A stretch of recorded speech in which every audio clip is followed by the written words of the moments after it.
तो आप लोग सेक्रीफाइस कीजिएगा कि नहीं कीजिएगा? यस और नो?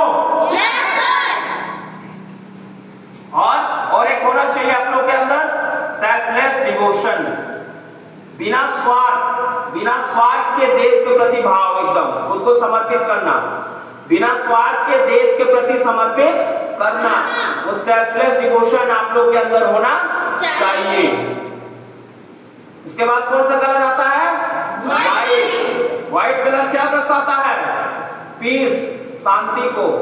क्या दर्शाता है? शांति। सब बोलिए साथ में, पीस, ट्रूथ और प्यूरिटी। तीन चीज को व्हाइट कलर दर्शाता है। पीस मतलब शांति। ये हमारा जिम्मेदारी है देशवासी होने के नाते, ये हमारा जिम्मेदारी है कि हमें देश में हमेशा, देश में, समाज में, घर में और अपने खुद में हमेशा शांति बनाए रखना चाहिए। सबके साथ प्रेम भाव करना चाहिए, रेस्पेक्ट देना चाहिए, किसी के साथ लड़ाई नहीं लड़ना चाहिए। क्योंकि इस देश में हमारे बहुत सारे अलग अलग धर्म के भाई लोग, बहन लोग रहते हैं ना? हिंदू है, मुस्लिम है, क्रिश्चियन है, जैन है, सब है ना आपस में? बुद्ध है, बुद्धिज्म है, सब है ना अलग अलग धर्म। तो सारे धर्म के लोगों के साथ एक प्रेम भाव बना के शांति पूर्वक रहना चाहिए। किसी से भी लड़ाई या किसी के प्रति हीन भावना रखना नहीं चाहिए।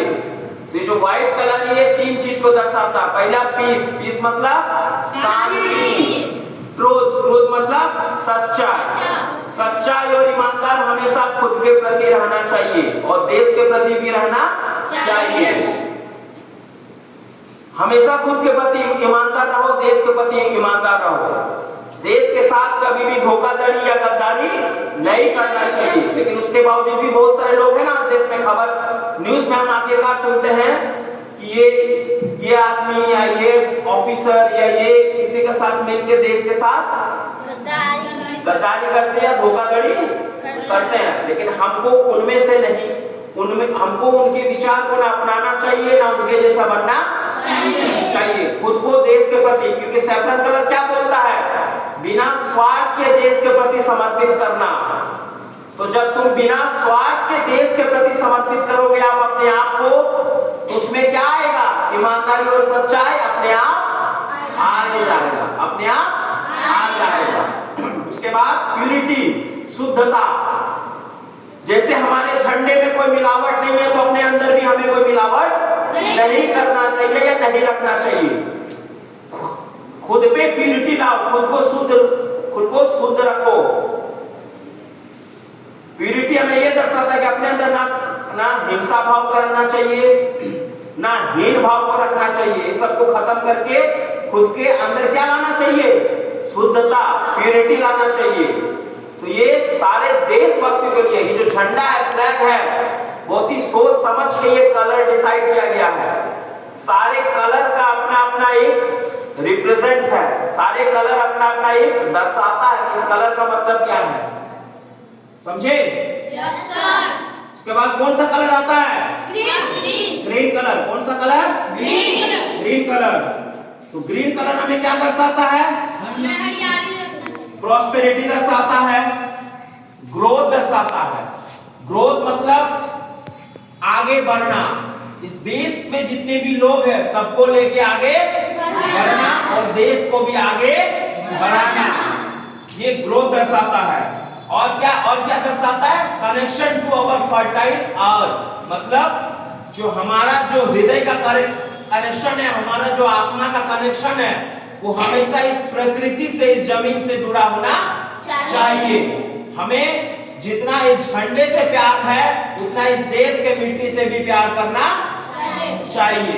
ये तीन कलर है झंडे का जो ये कितने सारे चीजों को दर्शाता है।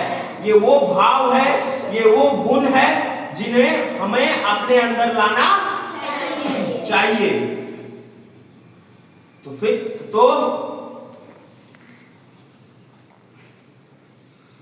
तो झंडे को कभी डिसरेस्पेक्ट नहीं करना चाहिए। हमेशा सब याद रखिएगा, हमेशा अपने झंडे को रेस्पेक्ट करना चाहिए। कि हम लोग इंडिपेंडेंस डे सेलिब्रेट कर रहे हैं या रिपब्लिक डे सेलिब्रेट कर रहे हैं, तो हमें दिखते हैं कि बहुत सारे लड़के झंडा फहराने के बाद, झंडा लेने के बाद ऐसे रास्ते में फेंक देते हैं ना।